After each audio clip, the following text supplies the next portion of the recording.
अस्सलाम वालेकुम। पाकिस्तान लाइव में मैं हूं आपके साथ आयशा सलमान। और मैं हूं अली डार। आज के पाकिस्तान लाइव में सबसे पहले हम जिक्र करेंगे आज की टॉप स्टोरीज कौन सी हैं, पर उन पर डिस्कशन भी करेंगे और तज्जिए भी आप तक पहुंचाएंगे। सबसे पहले आज हम बात करेंगे, टॉप स्टोरी है शाह महमूद कुरैशी अदालत में आबदीदा हो गए। अडयाला जेल उनको भेज दिया गया। आबदीदा क्यों हुए, उन्होंने क्या रुदात बयान की, आज अदालत में तमाम चीज़ें आपको बताएंगे। इसके अलावा बानी पीटीआई के कागजात पर एतराज़ का मामला है, उस पर फैसला महफूज कर लिया गया है, क्या एतराज़ात हैं और मुमकिन तौर पर फैसले में क्या होगा वो भी आप तक पहुंचाएंगे। जी हाँ, और बहुत से जो इलेक्शन में हिस्सा ले रहे हैं कैंडिडेट्स, उनके कागजात पर एतराज़ लग रहे हैं, कौन कहाँ से खड़ा हो रहे हैं, इलेक्शन की डिटेल्स भी आप तक पहुँचाएंगे। जबकि शहबाज शरीफ 2 रोज़ा दौरे पर कराची पहुँचे हैं। सीट एडजस्टमेंट का नून लीग के रहनुमाओं पर क्या असर पड़ सकता है और शहबाज शरीफ का 2 रोज़ा कराची का दौरा, उसके पीछे क्या मकासद हैं और क्या क्या उनकी मसरूफियात होंगी, तमाम तर सूरत हाल आपको बताएंगे। और पाकिस्तान का मुआशी मॉडल नाकारा है, आलमी बैंक की ये स्टेटमेंट सामने आई है और ऐसे टाइम पर ये स्टेटमेंट सामने आई है जब सम हाउ थोड़ी अच्छी खबरें आना शुरू हो गई थी मुआशी मैदान से। इसके पीछे क्या हकायक हैं, तमाम तर सिचुएशन आप तक पहुँचाएँगे। अभी पहली खबर की जानिब बढ़ेंगे तो पीटीआई रहनुमा शाह महमूद कुरैशी को तमाम मुकदमात पर जुडिशल रिमांड पर जेल भेजने का हुक्म दे दिया गया है। अदालत ने फैसला भी महफूज किया था और वो सुना दिया गया है। अदालत ने 9 मई के मुकदमात में जिस्मानी रिमांड की पुलिस की इस्तदा को मुस्तरद कर दिया है। अदालत ने शाह महमूद कुरैशी को अडयाला जेल भेजने का हुक्म दे दिया है। अदालत ने जिस्मानी रिमांड की इस्तदा मुस्तरद की है। अदालत ने यह महफूज फैसला सुनाया। अदालत ने 14 रोज़ा जुडिशल रिमांड पर उनको भेज दिया है। आपको इस हवाले से अपडेट कर रहे हैं कि पुलिस बख्तरबंद गाड़ी में शाह महमूद कुरैशी को लेकर रवाना हो गई है। मज़ीद तफसीलात क्या हैं जान लेते हैं। ज्वाइन किया है ब्यूरो चीफ इस्लामाबाद गुलाम मुर्तज़ा ने। गुलाम मुर्तज़ा, क्या हुआ आज की समाअत में, तमाम तफसीलात बताइएगा। बिल्कुल, अदालत में शाह महमूद कुरैशी को जिस्मानी रिमांड के हवाले से पेश किया गया था और उन्होंने कहा, जो तफ्तीशी थे, कि उन्हें शाह महमूद कुरैशी का रिमांड चाहिए है और उन्हें तफ्तीश करनी है कि उन्होंने जो GHQ पर हमला हुआ था उस हवाले से इनसे कुछ बरामदगी भी करनी है और इनके साथ हमने जो तफ्तीश है उसको आगे बढ़ाना है। तो जिन मुकदमात के हवाले से उन्होंने उसका जिक्र किया था, तो उस वक्त जब पेश किया गया तो शाह महमूद कुरैशी जो थे वो हथकड़ी उन्हें लगी हुई थी। अदालत ने सबसे पहले तो उन्हें कहा कि ये इनकी हथकड़ी जो है वो खोल दी जाए, ये अदालत में है, मुअज़्ज़ज़ सियासतदान है। और उसके बाद उन्होंने तमाम फार्मूलेशन जो है वो सुन के महफूज कर लिया था फैसला, जो कि अभी कुछ ही देर पहले सुनाया है। और शाह महमूद कुरैशी के रिमांड की जो इस्तदा थी उसको मुस्तरद कर दिया है। अभी जो उन्हें 14 रोज़ा जुडिशल रिमांड जो है उस पर जेल भेज दिया है और वहाँ जुडिशल कम्प्लेक्स में बख्तरबंद गाड़ी में लाया गया था उन्हें, और बख्तरबंद गाड़ी में ही लेके वापस अडयाला जो है वो मुंतकिल किया जा रहा है। पहले वो अपनी जो कैद थे जिस मुकदमे में, उनमें उनकी सुप्रीम कोर्ट ऑफ पाकिस्तान से जमानत हुई थी। ताहम वो जमानत जो है जब ख़त्म हुई तो उसके बाद उन्हें इस मुकदमे में गिरफ्तार कर लिया गया था और आज उनका जुडिशल रिमांड जो है, उस रिमांड जिस्मानी रिमांड लेना था, लेकिन जिस्मानी रिमांड की सजा अदालत की जानिब से मुस्तरद की गई है और उन्हें जुडिशल रिमांड पर जेल भेज दिया। ठीक है गुलाम मुर्तज़ा, ये भी बताइएगा कि आज की जब समाअत हुई तो शाह महमूद कुरैशी कुछ रूदात सुनाते आबदीदा हो गए, कुछ शिकवे भी उन्होंने किए, उनकी तबीयत ठीक नहीं, तबीयत नासाज थी, सीने में दर्द था, सर्दी में उनको रखा गया, ये क्या तफसीलात? जी बिल्कुल ऐसा ही है। उन्होंने जो वहाँ पे जज थे उनको बताया कि एक तो उनके साथ जो है वो काफ़ी रवैया पुलिस का वो बेहतर नहीं था। उनको जब वहाँ ले जाया गया तो एक तो सर्द जगह थी जहाँ पे उन्हें रखा गया और उन्हें सीने में इससे पहले भी कुछ वो कह रहे हैं कि तकलीफ थी, लेकिन इसकी वजह से मजीद जो है उनकी तबीयत जो है वो नासाज हुई। फिर उन्होंने कहा कि मुझे जिस तरह से घसीटा गया वो भी आपके सामने है कि एक सीनियर सियासतदान के साथ किस तरह से किया गया और जो रवैया अपनाया गया उस हवाले से भी उन्होंने जो है वो जिक्र किया। और उसके साथ साथ उन्होंने ये भी कहा कि मैंने इनको बताया भी था कि मुझे तकलीफ है और कुछ अद्वियात चाहिए, तो अद्वियात के हवाले से भी सवाल किया, लेकिन उन्होंने इस हवाले से भी पुलिस ने ताउन नहीं किया।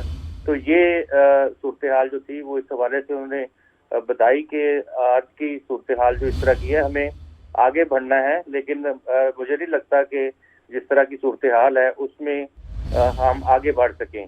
तो गुलाम मुर्तज़ा, ये भी जिक्र किया गया कि मारा भी गया उनको, लाते मारे गई, मुक्के मारे गए, ये बात भी हुई? जी बिल्कुल, उन्होंने ये बात की है कि उन्हें जो है वो तशद्दुद का निशाना बनाया गया और उन्हें जो पुलिस है उनकी जानिब से धक्कम पेल की गई, उन्हें मुक्के मारे गए और ये बात उन्होंने की वहाँ पे। लेकिन गुलाम मुर्तज़ा, जिस वक्त कल गिरफ्तारी हुई थी वो वीडियो सोशल मीडिया पर वायरल है, जिसके बाद उनकी बेटी मेहरबानो कुरैशी ने भी कहा कि एक तो वो गद्दी नशीन है और दूसरा 2 बार के वज़ीर ख़ारजा रह चुके हैं, उनके साथ इस तरह का सलूक, इस पर अदालत ने कोई एक्शन नहीं लिया? देखिए, ये बिल्कुल इस तरह की जो सूरत हाल होती है पाकिस्तान की पॉलिटिक्स में, हम इस हवाले से देखते रहते हैं कि जो सूरत हाल जो पुलिस तशद्दुद वाला बयान जो उन्होंने दिया है, इस तरह के तमाम जो सियासतदान है वो इस तरह की सूरत हाल में ही अपनी पॉलिटिक्स को आगे बढ़ाते रहे हैं। अगर आप इन तमाम चीज़ों को देखें तो कमरा अदालत में तो उनकी हथकड़ी भी खुला दी गई थी, लेकिन आप ये देखें कि इससे पहले जब इनकी हुकूमत थी तो उस वक्त सूरत हाल क्या होती थी। कमरा अदालत में उनकी हथकड़ी भी खुलवा दी गई थी। बहुत शुक्रिया गुलाम मुर्तज़ा, मज़ीद भी आपसे अपडेट्स लेते रहेंगे। आज अदालती कार्रवाई क्या रही, अदालती कार्रवाई का अहवाल आपको दिखाते हैं।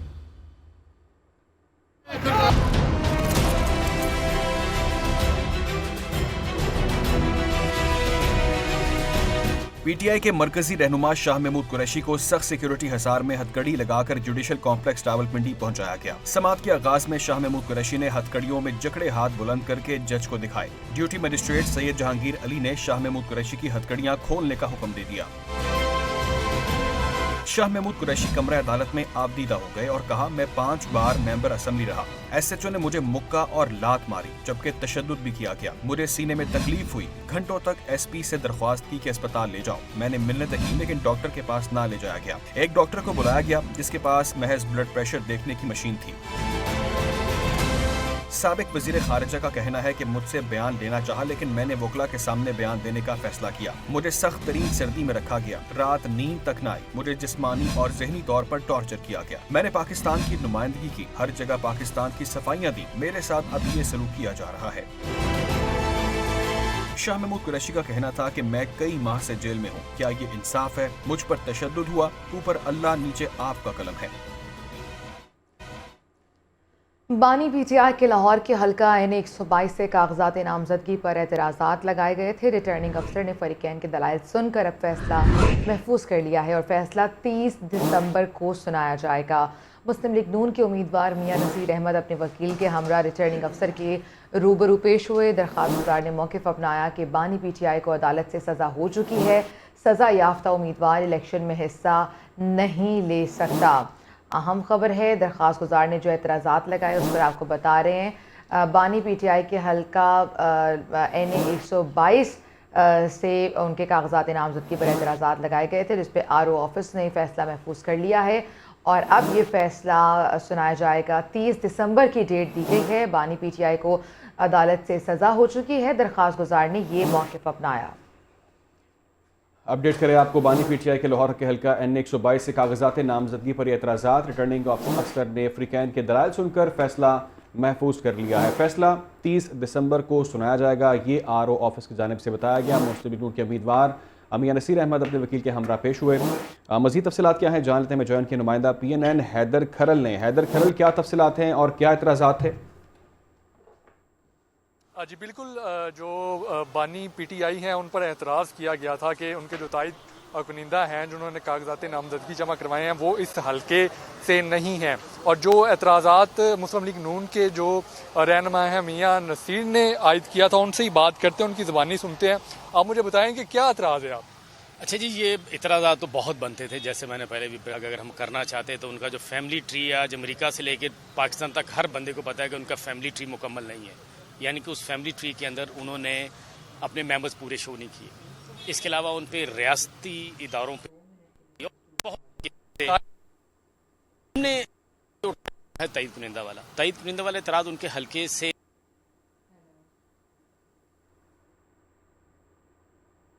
ठीक है, आप कुछ सवाल से अपडेट कर रहे हैं और आपको तफसीलात भी बताएंगे कि 30 दिसंबर को ये फैसला सुनाया जाएगा।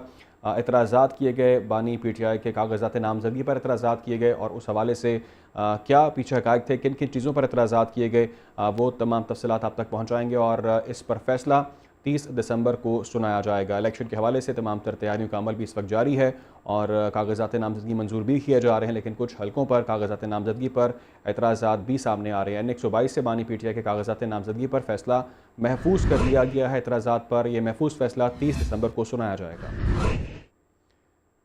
30 दिसंबर को यह अहम फैसला सुनाया जाएगा। बानी PTI के कागजात नामजदगी पर एतराज़ का मामला रिटर्निंग अफसर के रूबरू पेश हुए आज और बानी PTI को अदालत से सज़ा हो चुकी है। ये दरख्वास्त गुजार की जानिब से मौक़िफ़ अपनाया गया। सज़ा याफ्ता उम्मीदवार इलेक्शन कंटेस्ट नहीं कर सकता, ये कहा गया है और 122 का हल्का N122 का जहाँ पर एतराज़ात आयद किए गए हैं। हैदर खरल बताइएगा क्या एतराज़ात हैं? जी बिल्कुल, एतराज़ात जो किए गए थे कि जो बड़ा एतराज़ है वो ये है कि जो बानी PTI हैं उनके जो ताइद कुनिंदा हैं उनका ताल्लुक जो है वो इस हल्के से नहीं है, NA122 से। और यही सबसे बड़ा एतराज़ जो मुस्लिम लीग नून के साबिक MP हैं मियां नसीर, उनकी जानिब से दायर किया गया था। और आज जो है वो समाअत हुई है, रिटर्निंग ऑफिसर ने इसकी समाअत की है और जो दोनों फरीकैन हैं उनकी जानिब से दलाइल दिए गए हैं कि अपनी अपनी तरफ से, और उसके दलाइल सुनने के बाद जो रिटर्निंग अफसर की जानिब से जो फैसला है वो महफूज कर लिया गया है। और ये जो महफूज फैसला है ये 30 दिसंबर को सुनाया जाएगा। उसके बाद ही पता चलेगा कि जो बानी PTI हैं उनके कागजात नामजदगी मंजूर होंगे या मुस्तरद होंगे। अभी जो है वो समाअत हो चुकी है और ठीक है, जो 30 दिसंबर को ये फैसला सुनाया जाएगा। इस हवाले से बहुत बहुत शुक्रिया, आपने अपडेट किया हैदर खरल। NA127 के रिटर्निंग अफसर ने चेयरमैन बिलावल भुट्टो जरदारी के कागजात नामजदगी पर महफूज फैसला कर लिया। फैसला महफूज कर लिया है और रिटर्निंग ऑफिसर ने फरीकैन के वकला के दलाइल सुनने के बाद ये फैसला महफूज किया है। बिलावल भुट्टो के वकील इरफान कादिर को कल तक तहरीरी तौर पर जवाब दाखिल करने की मोहलत दे दी गई है। ये अहम खबर है जिससे आपको अपडेट कर रहे हैं कि कल तक की मोहलत दे दी गई है। बिलावल भुट्टो के वकील इरफान कादिर को कल तक तहरीरी जवाब दाखिल करना होगा, ये उनको टाइम फ्रेम दिया गया है। NA127 से बिलावल भुट्टो जरदारी के कागजात नामजदगी पर फैसला महफूज कर लिया गया है। मज़ीद जानते में ज्वाइन किया है शबीर हैदर जफ़र ने। क्या तफसीलात हैं शबीर? जी, chairman Pakistan peoples party Bilawal Bhutto का जो लाहौर से इंतखाबात में हिस्सा लेने का मामला, इस पर शहरी की जानिब से इतराज़ लगाया गया था कि पाकिस्तान पीपल्स पार्टी के चेयरमैन बिलावल भुट्टो जो हैं उन्होंने अपना जो दरख्वास्त दिया है उसमें पाकिस्तान पीपल्स पार्टी पार्लियामेंटेरियन का रुकन ज़ाहिर किया है, जबकि दो पार्टियों का जो रुकन है वो इंतखाबात में हिस्सा नहीं ले सकता, जबकि वो चेयरमैन पाकिस्तान पीपल्स पार्टी भी कहलाते हैं। इस पर जो है इतराज़ात लगाए गए थे और आज जो है RO के सामने जो है पाकिस्तान पीपल्स पार्टी की जानिब से जो कानूनदान है वो पेश हुए। उन्होंने जो अपना दलाइल अपने दिए उसमें उन्होंने कहा कि ये गलती से लिखा गया था, जिस पर RO की जानिब से उनसे तहरीरी दलाइल मांगे गए कि जो आप दलाइल दे रहे हैं उनको तहरीरी शक्ल में दें, जिस पर कल का उनको मोहलत दी गई कि कल तक अपना वो जवाब जमा कराएँ। 127 का वोटर ना होने की वजह से RO को इस हवाले से आगाह किया गया, तो जिस पर RO ने जो है हमसे कल तक की मोहलत दी है कि कल आप अपना जो आप दलाइल दे रहे हैं उसको तहरीरी शक्ल में एक दरख्वास्त दें,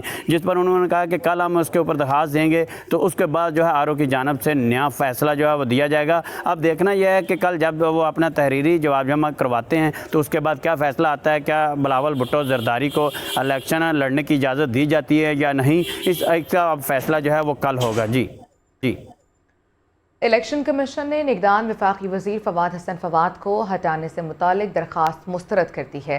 इलेक्शन कमीशन ने निगरान वफाकी वज़ीर फवाद हसन फवाद के खिलाफ सियासी वाबस्तगी के इल्ज़ाम में दरख्वास्त पर महफूज फैसला सुना दिया है। इलेक्शन कमीशन में दरख्वास्त सैयद अजीज़ुद्दीन काका खेल एडवोकेट ने दायर की थी। इसी केस में इलेक्शन कमीशन के हुक्म पर मुशीर वज़ीर-ए-आज़म अहद चीमा को अहदे से हटाया जा चुका है। फैसले में कहा गया है कि फवाद हसन फवाद का ओहदा इलेक्शन पर असरअंदाज नहीं हो सकता। इलेक्शन कमीशन ने अजीज़ुद्दीन काका खेल की दरख्वास्त मुस्तरद कर दी है। इलेक्शन कमीशन ने निगरान वफाकी वज़ीर फवाद हसन फवाद को हटाने से मुताल्लिक दरख्वास्त ये मुस्तरद कर दी है। तफसीलात सामने आ चुकी हैं। इलेक्शन कमीशन ने निगरान वफाकी वज़ीर फवाद हसन फवाद के खिलाफ सियासी वाबस्तगी से इल्ज़ाम में दरख्वास्त पर यह महफूज फैसला सुनाया है। मज़ीद क्या तफसीलात हैं जानते हैं। मैं ज्वाइन किया नुमाइंदा PNN शबीहा नकवी ने। शबीहा नकवी, क्या तफसीलात हैं?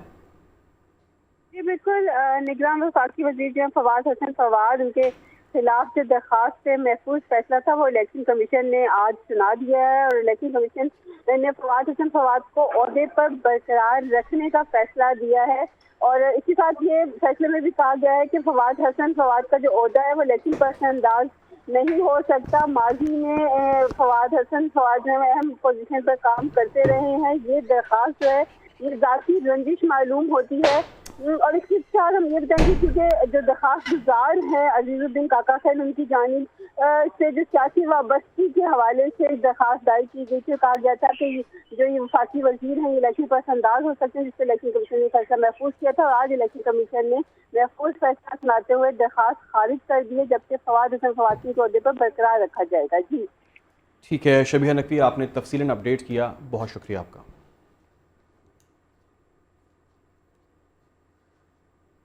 आइंदा आम इंतखाबात नई हल्का बंदी और मुमकिन सीट एडजस्टमेंट का मामला है। लाहौर के हल्कों के हवाले से मुस्लिम लीग नून के पार्लिमानी बोर्ड के इजलास की अंदरूनी कहानी PNN सामने ले आया है। पार्टी ज़राए ये बता रहे हैं कि मुस्लिम लीग नून के कई रहनुमाओं का मुतासर होने का खदशा है। आज पार्लिमानी बोर्ड की मीटिंग्स में लाहौर के हल्कों के हवाले से अहम पेशरफ्त का कवी इम्कान है। नई हल्का बंदियों और सीट एडजस्टमेंट के मुतासरीन के लिए मुस्लिम लीग नून में अहम फॉर्मूला ज़ेर बहस है। लाहौर में मुस्लिम कौमी असम्बली के 2 हल्कों के लीगी उम्मीदवारों में बेचैनी है। NA 121 से 2 अहम लीगी रहनुमाओं की टिकट के हुसूल के लिए रस्साकशी भी जारी है। नई हल्का बंदियों में दोनों अहम लीगी रहनुमाओं के हल्कों का बड़ा हिस्सा NA 122 बन गया है। सरदार अयाज सादिक के हल्के का बड़ा हिस्सा शेख रोहेल असगर के हल्के में अब शामिल हो गया है।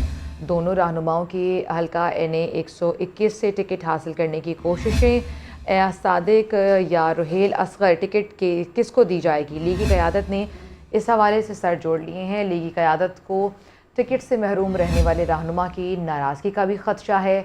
लीगी क़यादत का टिकट से महरूम रहने वाले रहनुमा को सेनेट इलेक्शन में एडजस्टमेंट करने का फ़ैसला आम इंतखाबात के फ़ौरी बाद मार्च में सेनेट के इलेक्शन होने हैं और अगर अयाज सादिक सेनेटर बने तो उनको चेयरमैन सेनेट की आइनी नशिस्त की भी ऑफ़र दिए जाने का इम्कान है। एक और हल्के NA 117 से साबिक MNA मलिक रियाज के भी मुतासर होने का इम्कान है। मलिक रियाज के लीगी क़यादत के करीबी अफराद से राब्ते भी हुए हैं। अब्दुल अलीम खान के NA 117 शादरा से कागजात जमा कराने पर मलिक रियाज अब परेशान हो गए हैं। मलिक रियाज के लीगी क़यादत के करीबी अफराद से राब्ते हुए हैं। सीट एडजस्टमेंट पर नून लीग अब्दुल अलीम खान को NA 117 से ग्रीन सिग्नल दे सकती है। सीट एडजस्टमेंट की सूरत में मलिक रियाज को ज़िमनी इंतखाबात में किसी और हल्के से टिकट देने की पेशकश का जायज़ा लिया जा रहा है। लीगी क़यादत लाहौर के अलावा दीगर हल्कों से भी आम इंतखाबात में हिस्सा ले रही है। मलिक रियाज जैसे रहनुमाओं को क़यादत की खाली करदा नशस्तों से टिकट की ऑफ़र करने पर अब गौर किया जा रहा है। तो नून लीग इस वक्त बहुत गोमगो की कैफियत में मुब्तला है। किसे टिकट दिया जाए, किसे ना दिया जाए, बहुत गंभीर सूरत हाल है और चूज़ करना मुश्किल हो चुका है। और वो लोग अली आपको याद होगा जो अदम एतमाद की तहरीक में जिन्होंने साथ दिया था PDM जमातों का, उनसे भी कुछ वादे किए गए थे, वो वादे भी वफ़ा ना हो सके और उनसे वादे किए जाएं। अगर उनसे वादे पूरे किए जाते हैं तो अपने जो रहनुमा हैं, जो दरीना साथी हैं, वो नाराज़ होते हैं। और पार्टी के अंदर भी काफ़ी आयशा इस बारे में सियासी दबाव इसे कह सकते हैं, अंदरूनी दबाव कह सकते हैं, क्योंकि बहुत सारी ये बात की जा रही है, बहुत सारे लोगों की जानिब से बात की जा रही है कि सीट एडजस्टमेंट का जो मामला है उस पर इख्तलाफात पाए जाते हैं और बहुत सारी सियासी जमातें जिनके साथ सीट एडजस्टमेंट करनी है, जिसमें कि काफ लीग जैसी है, IPP है, बहुत सारी जमातें। और इसमें बड़ी रीज़न है हल्का बंदियों की। जो नई हल्का बंदियां हुई हैं, जिनके पुराने हल्के थे वो अब नए हल्कों में मर्ज हो गए हैं, या जिनका एक हल्का था वो दो हल्कों में बढ़ गए हैं। तो यकीनन जो इस वक्त सियासी रहनुमा हैं, जो पार्टी के अहदेदार हैं, वो इस वक्त परेशान तो हैं और उस पर अगर आपको टिकट भी नहीं मिलता तो ये बड़े, और आपको याद होगा नून लीग का 16 या 17वां इजलास होगा और इतने इजलास हो चुके हैं सिर्फ टिकट्स के लिए। बाकी पार्टीज़ को उस तरह से टिकट्स के लिए इतनी प्रॉब्लम फेस नहीं करनी पड़ी जितनी नून लीग को करनी पड़ रही हैं। बाबर डोगर हमारे साथ मौजूद हैं, ब्यूरो चीफ लाहौर। अस्सलाम वालेकुम बाबर साहब, नून लीग के 16 इजलास ऑलमोस्ट हो चुके हैं, सीट एडजस्टमेंट की बातें भी हो रही हैं और किसे टिकट दिया जाएगा, इंटरव्यूज़ कर रहे हैं। अभी तक यही नहीं फाइनल हो सका कि टिकट किसे देना है और अंदरूनी इख्तलाफात भी नज़र आ रहे हैं। तो आप क्या समझ रहे हैं, या सिर्फ ये नून लीग इसे फेस करी है या बाकी जमातें भी ये प्रॉब्लम फेस कर रही हैं? पंजाब में इस वक्त सबसे बड़ी पॉलिटिकल पार्टी नून लीग है, जिसके पास सबसे ज्यादा कैंडिडेट्स हैं। आज लाहौर का इजलास हो रहा है और आप अंदाजा लगाएं कि लाहौर की 14 कौमी असम्बली की सीटें हैं और 29 सूबाई असम्बली की सीटें हैं और उसके लिए 250 कैंडिडेट्स को उन्होंने शॉर्ट लिस्ट किया जिनके इंटरव्यूज होने सिर्फ लाहौर के लिए। तो एक पॉलिटिकल पार्टी जिसके पास 250 अपने कैंडिडेट्स हैं जिनको वो शॉर्ट लिस्ट करके, जिनमें से 14 MNA और 29 MPS के कैंडिडेट चुने हैं, वहां पर कैंडिडेट्स के दरमियान आपस में बड़ी लड़ाई चल रही है। अयाज सादिक, जोहेल असगर के साथ सीट का मामला है। जो नई हल्का बंदियां हुई हैं उसमें बहुत सारे हल्के जो है एक दूसरे में जम हो गए हैं। उसकी वजह से मुख्तलिफ MNA हर एक की ख्वाहिश है कि वो एक पर्टिकुलर हल्के से लड़े, लेकिन और वहां पे आपस में इख्लाफात है। दूसरी तरफ IPP इस्तेकाम पाकिस्तान पार्टी, उन्होंने सिर्फ लाहौर से 4 MNA की और 10 MPA की सीटें मांगी हैं। अब नून लीग के लिए पॉसिबल नहीं है कि अपने कैंडिडेट्स तो लड़ रहे हैं सीटों पर, तो ऊपर से सीट एडजस्टमेंट जो है उसमें दूसरी पॉलिटिकल पार्टी भी अपना शेयर मांग रही हैं। तो इस वजह से एक तो टिकट्स जो उसको जो देने का मामला है वो इल्तवा का शिकार है। अभी वो टिकट अनाउंस नहीं कर पा रहे क्योंकि इससे पार्टी के अंदर रिफ्ट आ सकती है, पार्टी के अंदर फूट पड़ सकती है। दूसरी तरफ बहुत ज्यादा प्रेशर है दूसरी पार्टियों का। इस्तेकाम पाकिस्तान पार्टी है, काफ लीग है, ये वो पॉलिटिकल पार्टीज हैं जिन्होंने PTI से अलहदा होकर नून लीग को सपोर्ट किया। उनकी वजह से शहबाज शरीफ वजीर आजम बने। और बाबर साहब, आप उनको वो भी तो अफराद हैं जो जनूबी पंजाब से थे, जिन्होंने PDM जमातों का साथ दिया, अदम इस्तेकाम की जो अदम एतमाद की जो तहरीक थी उसमें साथ दिया। उनसे जो वादे किए गए थे, अब क्या वो वादे भी पूरे नहीं किए जाएंगे नून लीग की जानिब से? देखिए, आपने बिल्कुल सही कहा। अब जड़ावाला की सीट पे अगर आप देख ले तो वहां पर नवाज शरीफ वसीर का इशू चल रहा है तलाल चौधरी के साथ। अब नवाज शरीफ वसीर वो बंदा है जिसने PTI को छोड़ के नून लीग का साथ दिया जब अदम इस्तेमाल की तहरीक थी। तो वहां पे भी बड़ा इशू है। इस तरह जनूबी पंजाब में बहुत सारे नए लोग जो हैं उन्होंने नून लीग को ज्वाइन किया और बहुत सारे ऐसे हैं जिन्होंने नून लीग की कुर्बानियां दी, जेलें खाई। अब उनको ठीक है बाबर साहब, अभी एक अहम खबर आई है, वो अपने व्यूअर्स तक पहुंचानी है। अभी के लिए आपका शुक्रिया। बाबर डोगर हमारे साथ मौजूद थे। NA 15 मानसेरा से साबिक वज़ीर-ए-आज़म नवाज शरीफ के कागजात नामजदगी मंजूर हो गए हैं। PTI की जानिब से नवाज शरीफ के खिलाफ दायर तमाम एतराज़ात मुस्तरद कर दिए गए। रिटर्निंग अफसर NA 15 हाजरा समी के सामने दोनों तरफ से वकला ने दलाइल भी दिए हैं। नवाज शरीफ के कागजात मंजूर होने के बाद लीगी कारकुनों में खुशी की लहर दौड़ गई। कागजात नामजदगी की जांच पड़ताल के मौके पर लीगी रहनुमा कैप्टन राइट सफदर, सरदार मोहम्मद यूसुफ और सैयद जुनेद कासिम भी मौजूद थे। तो नवाज शरीफ के NA 15 मानसेरा से कागजात मंजूर हो गए हैं, जिस पर लीगी कारकुनान में खुशी की लहर दौड़ गई है और PTI की जानिब से जो नवाज शरीफ के खिलाफ दायर एतराज़ात थे वो मुस्तरद कर दिए गए हैं। एतराज़ात मुस्तरद कर दिए गए हैं, कागजात नामजदगी मंजूर हो गए। नवाज शरीफ के खिलाफ जो एतराज़ात थे उनको मुस्तरद किया गया है और ये अहम खबर आप तक पहुँचा रहे हैं। कागजात की जाँच पड़ताल के हवाले से NA 15 मानसेरा से साबिक वज़ीर-ए-आज़म नवाज शरीफ के कागजात नामजदगी मंजूर हो चुके हैं। PTI की जानिब से नवाज शरीफ के खिलाफ दायर एतराज़ात मुस्तरद किए गए हैं। रिटर्निंग ऑफिसर NA 15 से उन्होंने ये कागजात नामजदगी मंजूर किए हैं। लीगी कारकुनान खुश हैं और इस फैसले से मुतमईन हैं। कागजात की जाँच पड़ताल का ये मामला, साबिक वज़ीर-ए-आज़म नवाज शरीफ के कागजात नामजदगी मंजूर हो गए हैं। एतराज़ात को मुस्तरद किया गया है। PTI की जानिब से एतराज़ात दायर किए गए थे जिन पर ये फैसला सामने आया, एतराज़ात को मुस्तरद किया गया है। दोनों इतराफ़ से वकला ने दलाइल दिए और इस वक्त ख़बर ये है कि नवाज शरीफ के कागजात मंजूर हो चुके हैं। कैप्टन राइट सफदर अभी मौजूद थे और NA 15 मानसेरा का ये हल्का है जहाँ से नवाज शरीफ के कागजात नामजदगी मंजूर हो गए हैं। तमाम तर एतराज़ात मुस्तरद किए गए हैं। पाकिस्तान तहरीक इंसाफ की जानिब से ये एतराज़ात दायर किए गए जिनको मुस्तरद कर दिया गया है। कागजात की जांच पड़ताल के मौके पर कैप्टन राइट सफदर भी मौजूद थे और दीगर कायदीन भी मौजूद थे।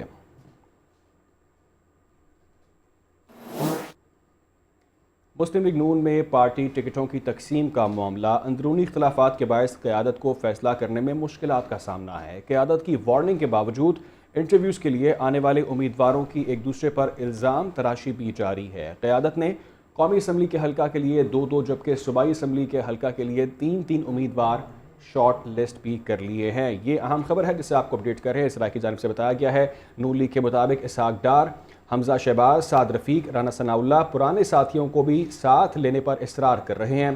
ख्वाजा आसिफ, एहसन इकबाल, अयाज सादिक और मरियम नवाज 50% टिकट नए उम्मीदवारों को देने के हामी नजर आ रहे हैं, जबकि पार्लिमानी बोर्ड के इजलासों में रोज़ाना की बुनियाद पर इख्तलाफ राय सामने आने लगे हैं। इस राय का बताना है कि नवाज शरीफ इख्तलाफ रखने वालों के तहफ़्फ़ुज़ात खुद नोट कर रहे हैं, जबकि पार्लिमानी बोर्ड ने हतमी फैसला नवाज शरीफ पर छोड़ दिया है, मगर सीनियर रहनुमाओं के इख्तलाफात की वजह से उन्हें फ़ैसला लेने में मुश्किलात का सामना करना पड़ रहा है। मुस्लिम लीग नून के मरकज़ी रहनुमा जावेद लतीफ़ की PTI पर शदीद तनकीद। बोले कि मिसाक जमहूरियत पर दस्तखत किए तो 10 साल तक इत्मीनान रहा।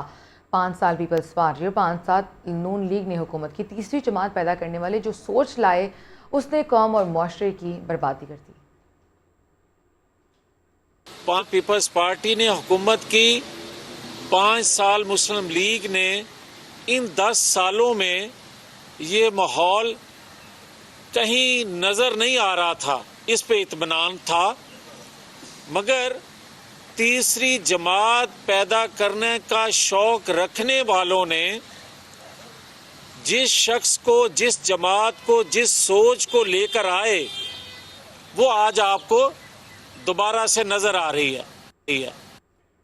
एक और खबर यह है कि अदाकारा नूर की सियासत में एंट्री। अदाकारा नूर ने इस्तेहकाम पाकिस्तान पार्टी के टिकट पर मखसूस नशिस्त पर कागजात जमा करवाए हैं। अदाकारा नूर के कागजात की जांच पड़ताल मुकम्मल भी कर ली गई है। अदाकारा नूर कागजात नामजदगी की जांच पड़ताल के लिए सूबाई इलेक्शन कमीशन के ऑफिस पहुंची। अदाकारा नूर ओन चौधरी की अहलिया हैं। ये अहम खबर है जिससे आपको आगाह कर रहे हैं कि अदाकारा नूर सियासी मैदान में उनकी एंट्री है और वो भी इलेक्शन कंटेस्ट करने जा रही हैं।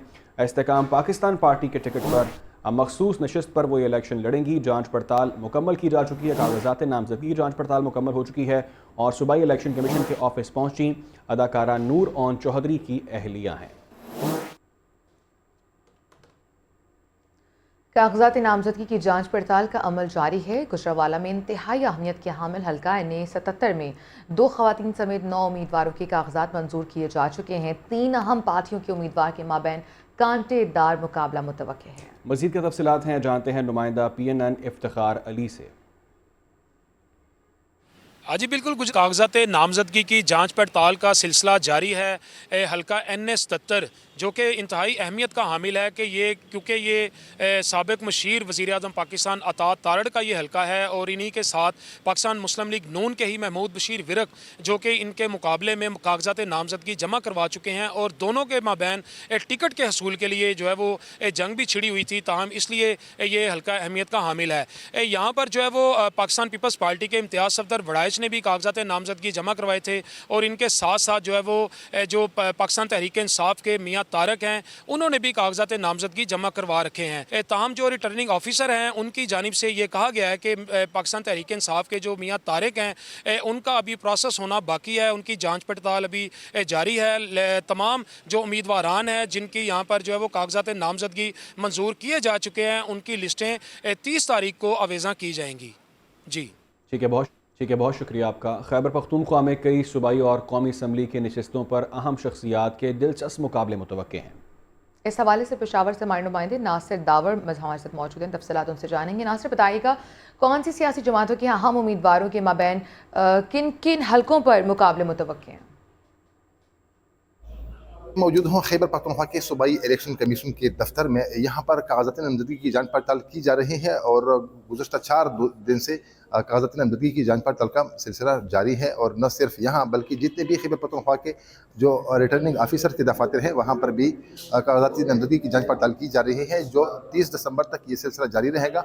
हम अगर बात करें खैबर पख्तूनख्वा की सियासत पर और अहम शख्सियात जो जिनके माबैन कांटे का मुकाबला मुतवक्के हैं, उसमें सबसे जो दिलचस्प हल्का है वो है NA-32 जो कभी NA-1 हुआ करता था। और यहाँ पर मुख्तलिफ इसी हल्के से अगर हम देखें कि बेनज़ीर भुट्टो मोहतरमा शहीद ने भी यहाँ से इलेक्शन कंटेस्ट किया था और इसी तरह इमरान खान ने भी यहाँ से इलेक्शन जीता था NA-1 से।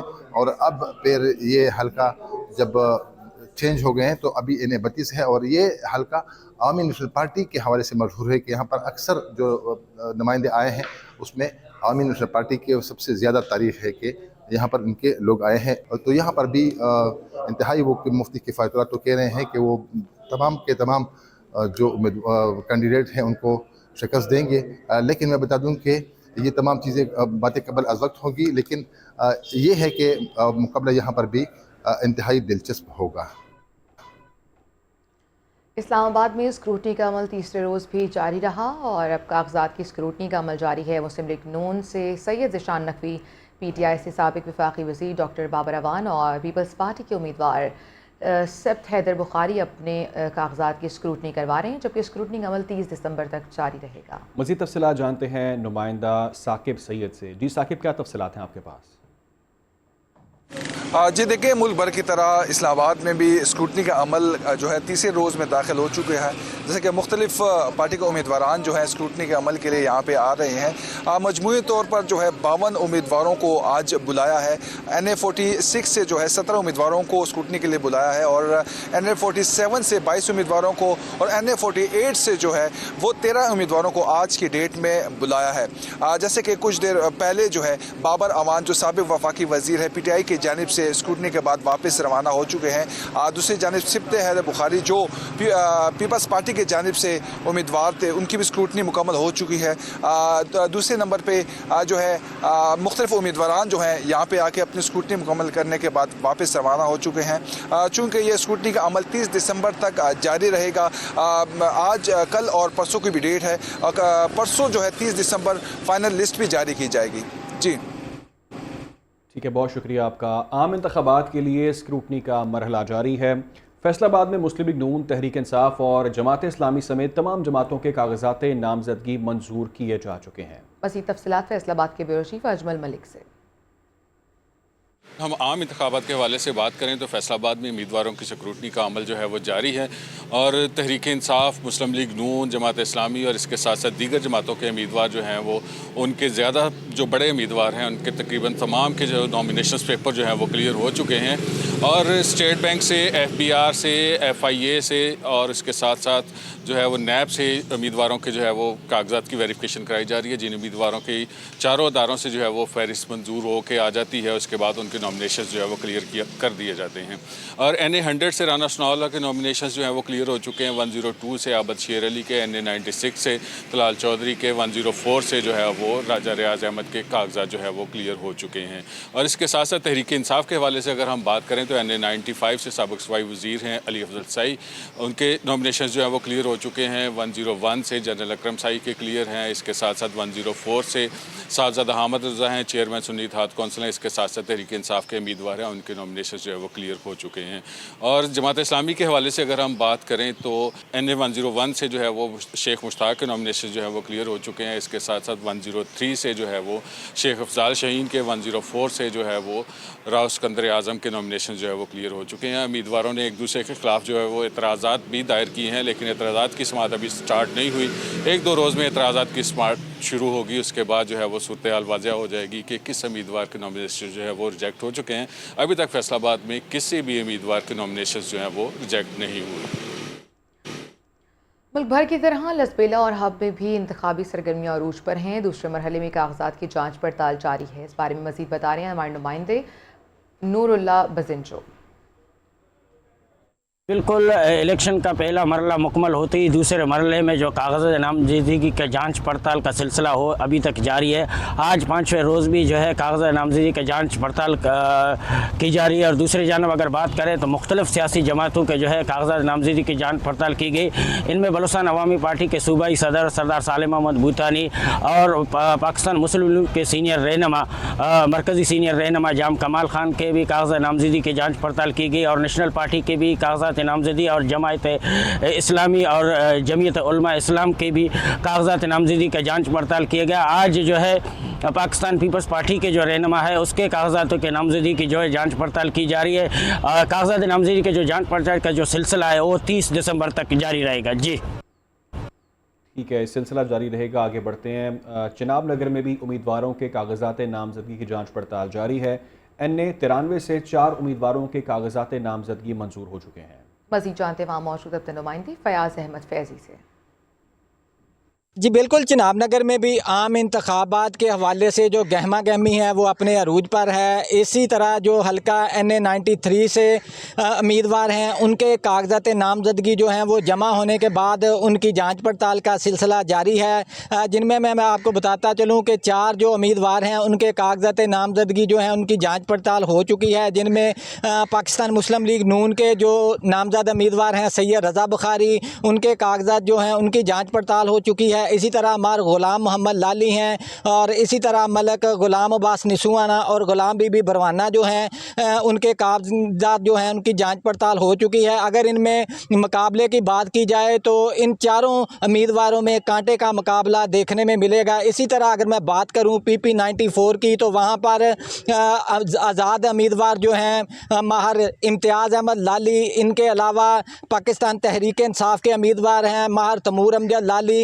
इनके अलावा अगर मैं बात करूं PP 93 से तो पाकिस्तान मुस्लिम लीग के नामज़द उम्मीदवार हैं माहर शाह बहराम बराल जो कि उम्मीदवार हैं पाकिस्तान मुस्लिम लीग नून के। इन तीनों के दरमियान जो कांटे का मुकाबला होगा, इस हवाले से जो तमाम सियासी जमातों के कारकुन हैं वो बहुत पुरजोश दिखाई देते हैं और जो आम इंतखाबात का जो मेला सजने जा रहा है इसका जो जादू है वो सर चढ़ कर चिनाब नगर में भी बोल रहा है। जी जी, आम इंतखाबात की गहमा गहमी जारी है। पीपल्स पार्टी ने अपने मंशूर का ऐलान कर दिया। 5 साल में तनख्वाहों को दुगना करेंगे, गरीब तबके के लिए 300 यूनिट सोलर एनर्जी का इंतज़ाम भी करेंगे, यकसा मयारी तालीम के मंसूबे पेश करेंगे, ये मंशूर है। इसके अलावा पूरे पाकिस्तान में सेहत का मुफ्त निज़ाम नाफिज किया जाएगा, जबकि सैलाब मुतासरीन को घर भी बना कर देंगे। कच्ची आबादियों के मुकीनों को मालिकाना हकूक़ दिए जाएंगे। गरीबों के लिए भी बात करें तो गरीब आवाम की बेनज़ीर इनकम सपोर्ट प्रोग्राम के तर्ज पर मदद की जाएगी। किसान कार्ड का इजरा करेंगे। इसके अलावा क्या किया जाएगा, मुल्क भर के तमाम मजदूरों के लिए बेनज़ीर इनकम सपोर्ट कार्ड मुतारिफ करवाया जाएगा। नौजवानों को यूथ कार्ड के ज़रिए मदद भी फराहम की जाएगी और तमाम डिवीज़न्स में यूथ सेंटर्स का क़याम अमल में लाया जाएगा। तो ये वो मंशूर है जिसका पीपल्स पार्टी ने कल ऐलान किया है। दूसरी जानिब मुस्लिम लीग नून ने भी मंशूर की तैयारी के लिए अवामी राय तलब कर ली है। अवाम की राय के लिए वेब पोर्टल भी तश्कील दे दिया गया है। समाजी राब्ते की वेबसाइट एक्स पर अपने पैगाम में साबिक वज़ीर आज़म शहबाज शरीफ का कहना है कि मुस्लिम लीग नून आम इंतखाबात 2024 के लिए मंशूर तैयार कर रही है, जिसका मकसद मुख्तलिफ शोबों में बुनियादी मसाइल की निशानदही के साथ साथ उनके काबिल अमल हल तजवीज़ करना है। शहबाज शरीफ ने अंदरूनी और बैरून मुल्क रहने वाले तमाम पाकिस्तानियों को दावत दी है कि वो वेब पोर्टल का विज़िट करें और अपने कीमती और काबिल अमल तजावीज़ से इस मकसद के हुसूल और एक नतीजा खेज़ मंशूर की तैयारी में हमारी पाकिस्तान को आगे ले जाने में हमारा मददगार बनेगा। गुज़श्ता रोज़ मुस्लिम लीग नून के सेक्रेटरी जनरल एहसन इकबाल ने इलेक्शन मंशूर पोर्टल का इफ्तिताह किया है। तो मुस्लिम लीग नून ने मंशूर के लिए पेशावर अफराद, माहिरीन, तारकीन वतन और शहरियों से तजावीज़ मांग ली हैं।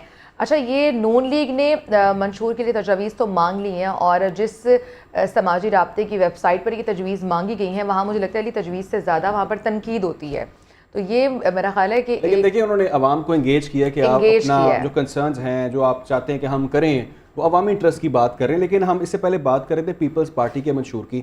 तो आज सुबह से हम देख रहे हैं कि जो बिलावल ने मंशूर का ऐलान किया, पीपल्स पार्टी ने किया है, वो तमाम चीज़ें देखने को बहुत अच्छी हैं। इससे पहले IPP जहांगीर तरीन वो भी इस तरह की बात कर रहे हैं, लेकिन आयशा तक मुफ्त बिजली मिलेगी, मुफ्त बिजली देंगे, तनख्वाहें दोगुनी कर देंगे। लेकिन थोड़े से यहाँ पर क्वेश्चन ये हैं कि एक तरफ हम आलमी बरादरी से अपील करते हैं कि हमारे लोन दे, हमें इमदाद करें हमारी, और हम IMF के पास जाते हैं। तो क्या ऐसे मामलात में हमारी ऐसी इकनॉमिकल कंडीशंस हैं, ऐसे इंडिकेटर्स हैं कि हम ये चीज़ें प्रोवाइड भी कर सकते हैं? तो ये बहुत बड़ा एक सवालिया निशान है।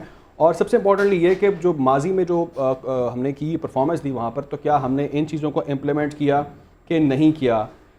इसी तमाम तर सूरत हाल पर बात करेंगे। मैं ज्वाइन किया मुस्लिम लीग नून के सीनियर रहनुमा रफ़ीक रजवाना साहब ने। बहुत शुक्रिया आपके वक्त के लिए रजवाना साहब। पीपल्स पार्टी ने गुज़िश्ता रोज़ आपने देखा होगा एक मंशूर पेश कर दिया अपना, और इस मंशूर के अंदर बहुत सारे वादे किए गए हैं, ऐलानात किए गए हैं। क्या समझते हैं आप प्रैक्टिकली ये चीज़ें मुमकिन हैं? जो हमारी इकनॉमिकल कंडीशंस हैं, हम कर सकते हैं, तनख्वाहें दोगुनी कर सकते हैं, 300 यूनिट बिजली फराहम कर सकते हैं, सारी चीज़ें हो सकती हैं, आप समझते हैं? देखें जी, आप मंशूर की अगर तारीख में जाए तो कितने मंशूर आए और कितने की जो है ना इम्प्लीमेंटेशन हुई या कितने मंशूर कामयाब हुए, ठीक है जी। अब एक बहुत सबसे बड़ा जो मसला है वो ये है, मंशूर किसी जमात का भी है, ठीक है जी। बात ये है कि क्या उस मंशूर पर अमल दरामद करने के लिए कोई मैकेनिज्म दिया गया, ठीक है जी। अच्छा, दूसरा ये मैकेनिज्म अगर है तो उसमें मैकेनिज्म देने में जो है क्या क्या चीजें जो है वो दरकार है। मुल्क की जो है ना इस वक्त जो सूरत हाल है, मुल्क की सूरत हाल ये है कि हमारे पास जो हमारे कर्जे हैं, जो हमारा करंट अकाउंट डेफिसिट है, जो हमारा सर्कुलर डेट है, जो हमारे सरकारी इदारे जैसे PIA, स्टील मिल, रेलवे, ये सब नुकसान में जा रहे हैं और सारी डिस्को कंपनी से भी नुकसान में जा रही है। ये आप सर्कुलर डेट देख लें, इसी बिजलियों का देख लें आप, बिजली का देख लें आप। तो इस चीज को मद्देनजर रखते हुए क्या कोई ऐसी सूरत हाल है, क्या हमारे पास कुछ ऐसा किटी में या खजाने में या हमारी इनकम ऐसी है कि हम मजदूर की तनख्वाह भी बढ़ा दें, हम बिजली में वो दें। तो इसलिए मैं तो माशियात का भी तालिब इल्म हूँ, तो मैं तो पहले ये सवाल करूंगा कि मुझे आप बताएं कि आपके पास तरीकाकार क्या है इस मंशूर के इम्प्लीमेंटेशन के लिए, ठीक है जी। IMF की शराइत है, आपको सब्सिडाइज नहीं करने देते, आपको बहुत सारी चीज़ों पे जो है ना हम IMF के साथ समझौता करना पड़ेगा। क्या हमारे पास कैपेसिटी है कि इस जो है ना किस्त के बाद या अगले साल के बाद हम IMF से जान छुड़ा लेंगे, कर्जों से जान छुड़ा लेंगे, एक्सपोर्ट हमारी बढ़ जाएगी, इंपोर्ट हमारी उससे सिर्फ इंडस्ट्रियल इंपोर्ट होगी, पाकिस्तान में इंडस्ट्री लगेगी, कारोबार बढ़ेगा, इंडस्ट्री बंद नहीं होगी, जो बंद इंडस्ट्री है वो खोले। बहुत सारी बातें हैं, इतना आसान काम नहीं है। तो इसलिए मैं ये समझता हूँ इनको मंशूर को नारों की शक्ल में। लेकिन रिजवाना साहब आप ठीक है, आप दुरुस्त फरमा रहे हैं, लेकिन जब प्रैक्टिकली मौका मिलता है और वो मंशूर को इम्प्लीमेंट करने का टाइम आता है तो पॉलिटिकल पार्टीज़ वो डिलीवर नहीं कर पाती। कल भी बिलावल भुट्टो ने ये बात की और कहा कि हमने जो 18 माह काम किया आप लोगों के साथ, अपने इत्तेहादियों के साथ मिलकर, ना उन्होंने मईशत के लिए कुछ किया, ना उन्होंने दहशतगर्दी पर कंट्रोल किया, ना उन्हें जमहूरियत में कोई दिलचस्पी थी। तो क्या कहेंगे आप? बिलावल साहब अगर जब 18 महीने हुकूमत में थे उस वक्त कहते तो शायद उसमें कोई वजन होता या ना होता। आज कहना तो ये है ना कि अपनी ही बुराई कर रहे हैं वो, बस। ये तो वो भी हुकूमत का हिस्सा थे, सिवाय बाहर के सैर सपाटे के और क्या किया होंगे। ये तो बात नहीं है ना। हमारे तो सिर्फ मुस्लिम लीग नून के प्राइम मिनिस्टर थे ना, बस कैबिनेट के फैसले होते हैं। तो इसीलिए इस सूरत हाल में मुकाबला करने के लिए जो है आपको सिर्फ मंशूर के नारों की हद तक नहीं रहना चाहिए। जो बिलावल साहब ने कल ऐलान किया है, मैं कहता हूँ आज मेरे साथ को बैठ के बहस कर ले मेरे साथ कि क्या इन हालात में हम उन चीजों की तकमील कर सकते हैं। अच्छी बात है, नारों में अट्रैक्शन तो होगी, मगर नारे तो सुनते रोटी कपड़ा मकान से लेकर आज तक 50 लाख नौकरियां, 50 लाख घर और 1 करोड़ नौकरी, क्या क्या सुनते रहे, सारा कुछ सुनते रहे। तो ये सुनाई ख्वाब अब आवाम देख के भी तंग हो गई और सब्ज बाग देख के भी तंग हो गई है, सुन के भी तंग हो गई है। लेकिन रिजवाना साहब वो कहते हैं हम तो अपनी भरपूर सियासत कर रहे हैं, हम तो जो कर सकते हैं हम वो कर रहे हैं। लेकिन मुस्लिम लीग नून के हवाले से कल उन्होंने अपने खिताब में बड़ा अग्रेसिवली बात की। उन्होंने कहा कि आप किसी और के कंधों पर बैठकर सियासत कर रहे हैं। देखिए, मुस्लिम लीग नून को अगर वो निशाना न बनाए तो क्या करें बेचारे। पंजाब हब है पूरी पॉलिटिक्स का पाकिस्तान में, कौमी असम्बली की सीटें सबसे ज्यादा है यहाँ पे, और अल्हम्दुलिल्लाह PMLN का जो है वो एक एज है, अल्लाह का फजल है। अमूमन ही हमारी हुकूमत रही है PMLN की, पंजाब में भी मरकज में भी हम रहे हैं। तो अब हमें उन्होंने सियासत में उन्होंने क्या तकरीर करनी है सिवाय इसके कि ये नेगेटिव बात करें, पॉजिटिव सियासत करें, अपनी अच्छाई की बात साहब। करें। लेकिन अभी भी नून लीग के इंटरव्यूज चल रहे हैं, अभी भी हम देख रहे हैं इंटरव्यूज का सिलसिला जारी है और बहुत सारी चीजें लोग इंतजार कर रहे हैं कि नून लीग का मंशूर क्या है, ये इतनी ताखीर क्यों है, इलेक्शन तो सर पे आ गए। मैं आपकी बात समझ गया। बात यह है कि ये कर रहे हैं तो ये सही प्रोसेस है कि कैंडिडेट्स की जांच पड़ताल करके, दरखास्त देने की जांच पड़ताल करके कलेक्टिव विजडम के तहत इज्तिमाई सोच मशावरत के बाद जो फैसले किए जाए कि इनको टिकट दिया जाए, और इंशाल्लाह मंशूर भी आ जाएगा।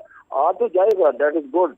मगर बात यह है कि उस पर फिर अमल दरामद के लिए मेरा ख्याल है कि अकेली पार्टी का काम होगा, सबको बैठना पड़ेगा। मुल्क के जो बड़े बड़े मसाइल। तो रिजवाना साहब, आप जब ये मंशूर आपकी जमात पेश करेगी तो तमाम तर जो मुआशी इशारे हैं उसको मद्देनजर रखेंगे कि आप भी दावे करेंगे कि हम भी तनख्वाहें दोगुनी कर देंगे? और देखें, अगर क्या डेफिनेटली मंशूर तो आना है, मगर वो सारी चीजें सामने रखेंगे ना, सारे तजर्बात को सामने रखेंगे, खाली नारा नहीं होगा।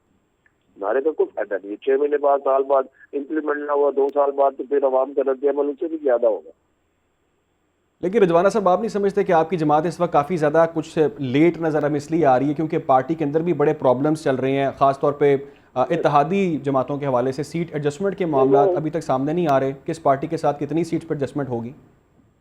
देखिए, हम कोई ज्यादा लेट नहीं हो रहे, अल्लाह का फजल है, इंशाल्लाह 1-2 दिन में सारे मसले खत्म हो जाएंगे। तो फील्ड में कैंडिडेट्स निकले हुए हैं जिनको चांस है कि हमें टिकट मिल जाएगा, कैंपेन हो रही है, हम भी कर रहे हैं, सारा कुछ हो रहा है, कोई ऐसी बात नहीं है। और अगर हमें लेट हो गई है तो हमें घबराना चाहिए, खुदा ना खास्ता, बाकी क्यों घबरा रहे हैं।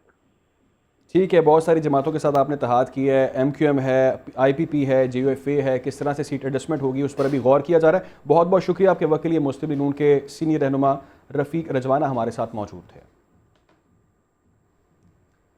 आगे बढ़ेंगे। MKM और मुस्लिम लीग नून की बड़ी बैठक कल होने वाली है। साबिक वज़ीर आज़म शहबाज शरीफ की सरबराही में वफ्द MKM के मरकज़ बहादुराबाद का दौरा करेगा। आइंदा आम इंतखाबात में सीट एडजस्टमेंट से मुतालिक मुख्तलिफ उमूर पर मुशावरत होगी। इंतखाबी इत्तेहाद बारे मुख्तलिफ जमातों से राबतों से मुतालिक भी तबादला ख्याल किया जाएगा। शहबाज शरीफ कल GDA रहनुमाओं से भी मुलाकात करेंगे।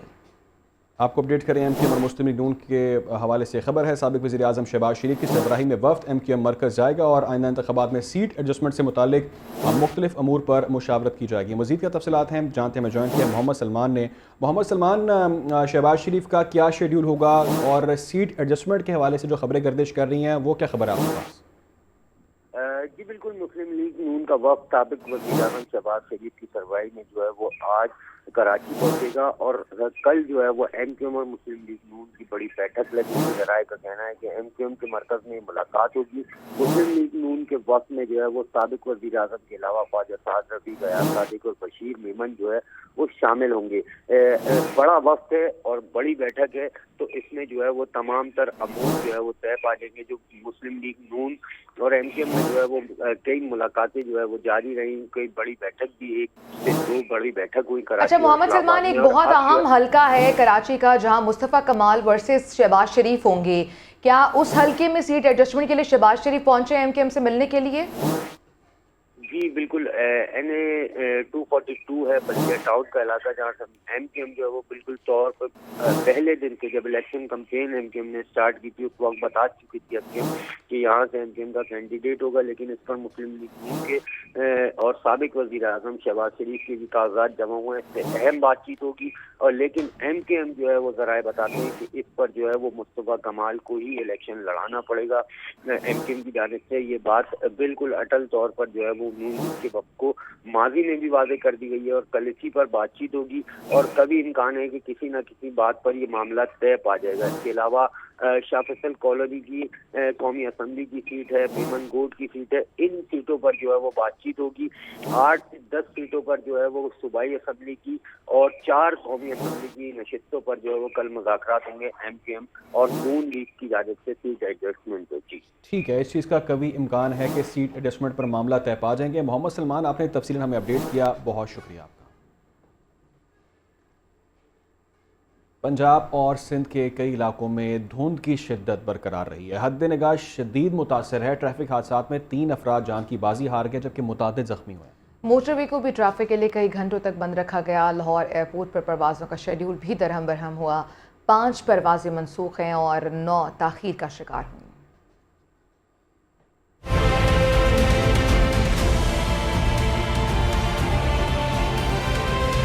धुंध में सब कुछ गुम हो गया। पंजाब और सिंध के कई इलाके शदीद धुंध की लपेट में रहे। हद निगाह मुतासिर होने पर मुख्तलिफ मकामात पर ट्रैफिक हादसात पेश आए।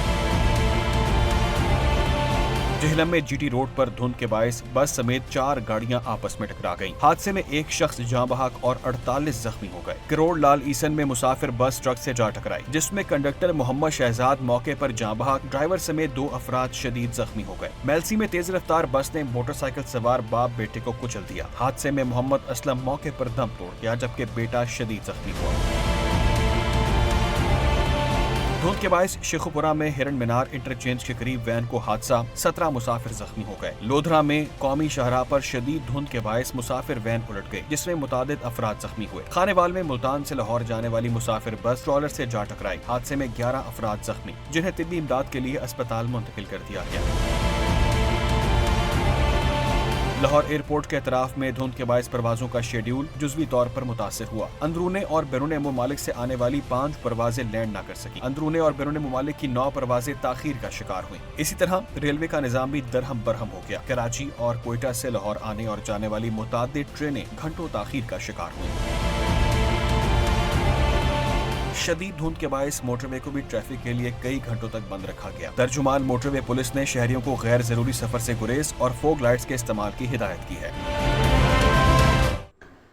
शेखुपुरा M2 मोटरवे इन दिनों शदीद धुंध की लपेट में है। मोटरवे पर सफर करने वाले मुसाफिरों को किन SOPs का ख्याल रखना चाहिए और किन पर अमल दरामद करना चाहिए, इस हवाले से जानने के लिए DSP मोटरवे हमारे नुमाइंदे आसिफ कंबो के साथ मौजूद हैं। उनसे डिटेल जान लेते हैं। जी बताइएगा, क्या तफसीलात है इस हवाले से? देखिए, इन दिनों शेखुपुरा जो है वो शदीद धुंध की लपेट में है। इस वक्त हम हिर मीनार M2 मोटरवे इंटरचेंज पर हमारे साथ मौजूद हैं DSP मोटरवे अफजल साहब। उनसे पूछते हैं कि धुंध के दौरान किन SOPs पर जो रोड यूज़र हैं उनको अमल दरामद करना चाहिए। एक तो जितने भी मोटरवे रोड यूज़र्स हैं वो मोटरवे आने से पहले हेल्पलाइन पे कॉल कर लें। कल जैसे 5 बजे शदीद फॉग की वजह से हमने मोटरवे को बंद कर दिया था और SOPs बहुत आसान है। मोटर निकलने से पहले अपनी गाड़ी को चेक कर लें, हेडलाइट्स चेक करें, फॉग लाइट्स चेक करें, डिफॉगर चेक करें, अपने इंडिकेटर्स चेक करें, अपने वाइपर्स चेक करें, उसमें पानी को चेक करें और जैसे ही मोटरवे के ऊपर आना है तो आपने जो मुकर्रर स्पीड है उस पर नहीं चलना, उससे कम स्पीड पे चलना है। अगर कहीं पे फॉग का पैच आ गया है तो और अपनी स्पीड को स्लो करें और महफूज फासला रखें दूसरी गाड़ी से, ताकि खुद भी महफूज रहें और दूसरे भी महफूज रहें। देखिए, जिस तरह हमें SOPs बता रहे थे DSP मोटरवे, कल चूँकि 5 बजे मोटरवे को बंद कर दिया गया था और आज भी तकरीबन 1 बजे तक जो है वो मोटरवे को बंद रखा गया है। इनका यही कहना है कि जो भी रोड यूज़र हैं वो मोटरवे M2 पर सफ़र करने से पहले अपनी जो हेल्पलाइन मोटरवे ने जारी की है उस पर कॉल कर लें और गैर ज़रूरी जो सफ़र है उससे भी जो है वो इज्तनाब करें। जी, गैर जरूरी सफर से इज्तनाब किया जाए। या भी एक ब्रेक।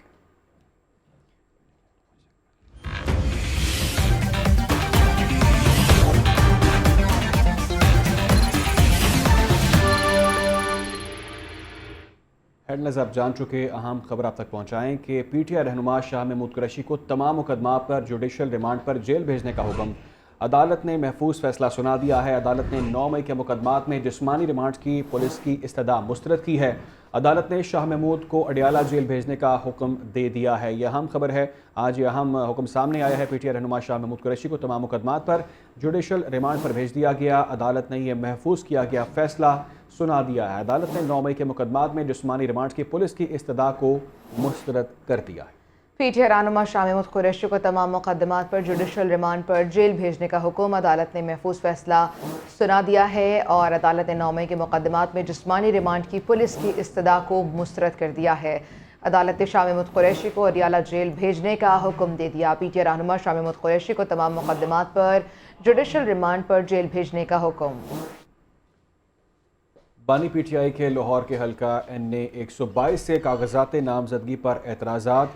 रिटर्निंग ऑफिसर ने अफ्रीकैन के दलाल सुनकर फैसला महफूज कर लिया है। फैसला 30 दिसंबर को सुनाया जाएगा। मुस्लिम लीग नून के उम्मीदवार मियां नसीर अहमद अपने वकील के हमरा रिटर्निंग ऑफिसर के रूबरू पेश हुए। दरख्वास्त गुजार ने मौक़िफ़ अपनाया कि बानी PTI को अदालत से सज़ा हो चुकी है। सज़ा याफ्ता उम्मीदवार इलेक्शन में हिस्सा नहीं ले सकता। सज़ा याफ्ता उम्मीदवार इलेक्शन में हिस्सा नहीं ले सकता, ये दरख्वास्त गुजार ने मौक़िफ़ अपनाया है। PTI के लाहौर के हल्का NA 122 से कागजात नामजदगी पर एतराज़ात। फैसला 30 दिसंबर को अब सुनाया जाएगा। आर ऑफिस की जानिब से ये कहा गया है। मुस्लिम लीग नून के उम्मीदवार मियां नसीर अहमद अपने वकील के हमरा रिटर्निंग अफसर के रूबरू पेश हुए।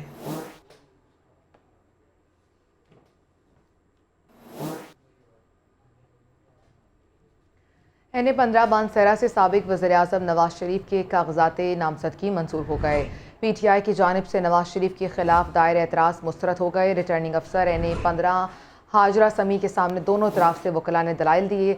नवाज शरीफ के कागजात मंजूर होने के बाद लीगी कारकुनों में खुशी की लहर दौड़ गई। कागजात नामजदगी की जांच पड़ताल के मौके पर लीगी रहनुमा कैप्टन रिटायर्ड सफदर सरदार मोहम्मद यूसुफ और सैयद जुनैद कासिम भी मौजूद थे। आपको अपडेट करें कि नवाज शरीफ के कागजात मंजूर होने के बाद दीगी कारकुनों में खुशी की लहर दौड़ गई। कागजात की जांच पड़ताल के मौके पर कैप्टन टाइट सफदर सरदार मोहम्मद यूसुफ भी मौजूद थे। NA 15 मानसेरा से साबिक वज़ीर आज़म नवाज शरीफ के कागजात मंजूर हुए हैं। PTI की जानिब से नवाज शरीफ के खिलाफ दायर एतराज़ मुस्तरद किए गए हैं। ये हल्का है जहाँ पर कागजात मंजूर हो चुके हैं। नवाज शरीफ के कागजात मंजूर होने के बाद लीगी कारकुनों में खुशी की लहर दौड़ गई है। Chairman Pakistan peoples party Bilawal Bhutto का लाहौर से इंतखाबात में हिस्सा लेने का मामला। पाकिस्तान पीपल्स पार्टी के सीनियर कानूनदान के दलाइल पर RO ने तहरीरी जवाब के लिए कल तक की मोहलत दे दी। तहरीरी जवाब देने के बाद हतमी फैसला होगा। मज़ीद जानते हैं अपने नुमाइंदे शबीर हैदर जफ़र से। शबीर हैदर जफ़र भी हमें बताएंगे। इस हवाले से भी आपको बताएं कि बिलावल भुट्टो जाम इकराम धारीचो के हवाले से ये बताया जा रहा है कि बिलावल पाकिस्तान पीपल्स पार्टी के चेयरमैन बिलावल भुट्टो की घोट की आमद के हवाले से खबर है। बिलावल भुट्टो जाम इकराम धारीचो की रिहाइश गाह पर पहुँचे हैं। ये मनाज़र आपको हम दिखा रहे हैं। बिलावल ज़िला के रहनुमाओं में इख्तलाफात और टिकटों के मामलात को हल करेंगे। पाकिस्तान पीपल्स पार्टी के चेयरमैन बिलावल भुट्टो जरदारी घोट की पहुँच चुके हैं। जाम इकराम धारीजो के रिहाइशगाह पर उनकी आमद है। ज़िला के रहनुमाओं में इख्तलाफात और टिकटों के मामलात पर जो भी मामलात हैं उनको हल किया जाएगा और ये अहम वहाँ पर मुलाकातें भी होंगी। बिलावल भुट्टो जाम इकराम धारीजो की रिहाइशगाह पर पहुँच चुके हैं। जो भी मामलात हुए टिकट्स के हवाले से उनको हल किया जाएगा और जो भी तहफ़्फ़ुज़ात होंगे उनको सुना जाएगा। आपको इस हवाले से अपडेट करें कि बिलावल भुट्टो जाम इकराम धारीजो की रिहाइशगाह पर पहुँच चुके हैं। बिलावल ज़िला के रहनुमाओं में इख्तलाफात और टिकट्स के हवाले से मुशावरत भी करेंगे। अभी आपको बराह रास्त ये चलेंगे। IPP के रहनुमा फिरदौस आशिक अवान मीडिया से गुफ्तगू कर रही हैं। बिलों में घुसे हुए उनसे मैं कहना चाहती हूँ कि बाहर आए। अब इलेक्शन हो रहा है, मैदान में आए और मैदान में आके इलेक्शन के प्रोसेस का सामना करते हुए इस इलेक्टोरल प्रोसेस को आगे बढ़ाएं, क्योंकि अक्सरियत को मैं देख रही हूँ कि कागजात नामजदगी जमा कराने के लिए उन्होंने कोई ना कोई नॉमिनेटर, किसी को अथॉरिटी लेटर या किसी के पीछे छुप के कागजात जमा कराने की कोशिशें कर रहे हैं। आपका कानूनी हक है, आप इस्तेमाल करें, लेकिन इलेक्शन जो है वो हमेशा सीना तान के सामने आके लड़ा जाता है। लुका छुपी से इलेक्शन नहीं लड़ा जाते। और जो लोग इलेक्शन प्रोसेस के अंदर मुख्तलिफ हीले बहाने तलाश करके अब इंतहाबी अमल को तातल का शिकार करने के लिए कोई ना कोई ड्रामाबाजी रचाने के ख्वाहिशमंद हैं, उनको मैं ये कहना चाहती हूँ कि तमाम सियासी जमातें इंतहाबी अमल के अंदर कूदी हुई हैं। हर जमात जो है अब उसका ज़ोरे बाजू आजमाने का वक्त आ गया है। इस्तेकाम पाकिस्तान पार्टी के प्लेटफार्म से हम अपना ज़ोरे बाजू आजमा रहे हैं। आप लोग भी सामने आए और आके मुकाबला करें। बहुत शुक्रिया। अच्छा आप ये बताइएगा, PTI के बहुत सारे लोगों ने कागजात जमा कराए हैं जिन्होंने पार्टी छोड़ दी है, क्या उनमें से कोई भी कुछ लोग आपसे राब्ते में हैं? उनके कोई नाम बता दें हमें, एक दो।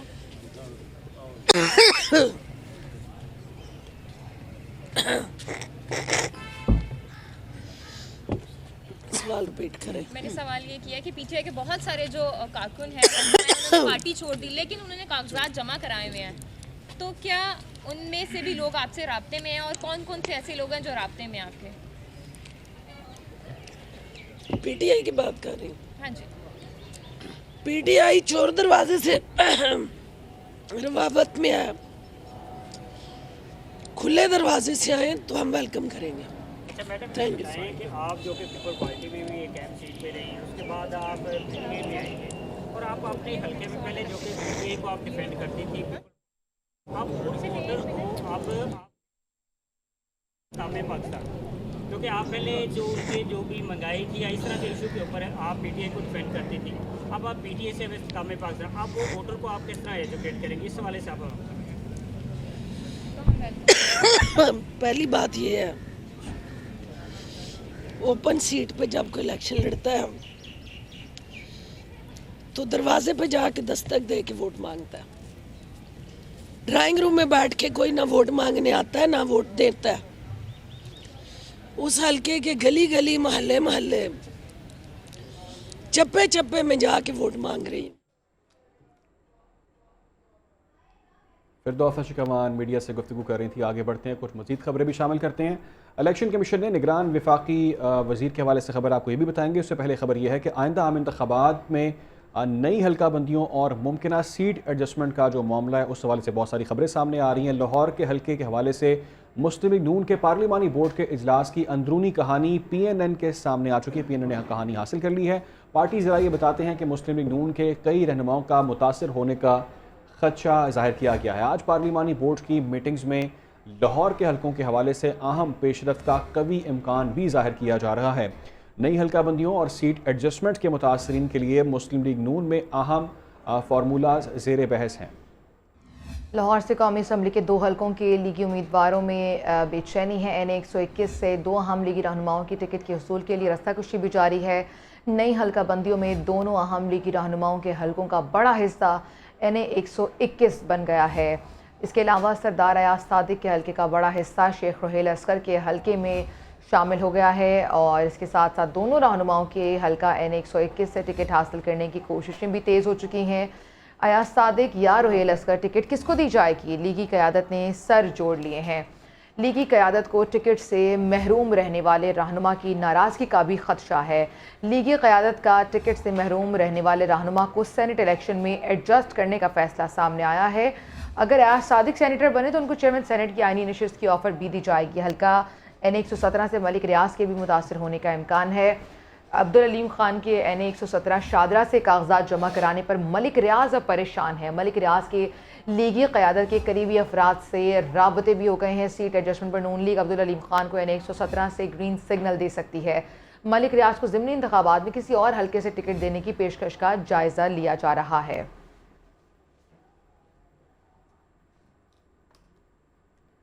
मुस्लिम लीग नून में पार्टी टिकट्स की तकसीम का मामला अंदरूनी इख्तलाफात के बायस क़यादत को फैसला करने में मुश्किलात का सामना है। क़यादत की वार्निंग के बावजूद इंटरव्यूज़ के लिए आने वाले उम्मीदवारों की एक दूसरे पर इल्ज़ाम तराशी भी जारी है। क़यादत ने कौमी असम्बली के हल्के के लिए 2-2 जबकि सूबाई असम्बली के हल्के के लिए 3-3 उम्मीदवार शॉर्ट लिस्ट कर लिए हैं।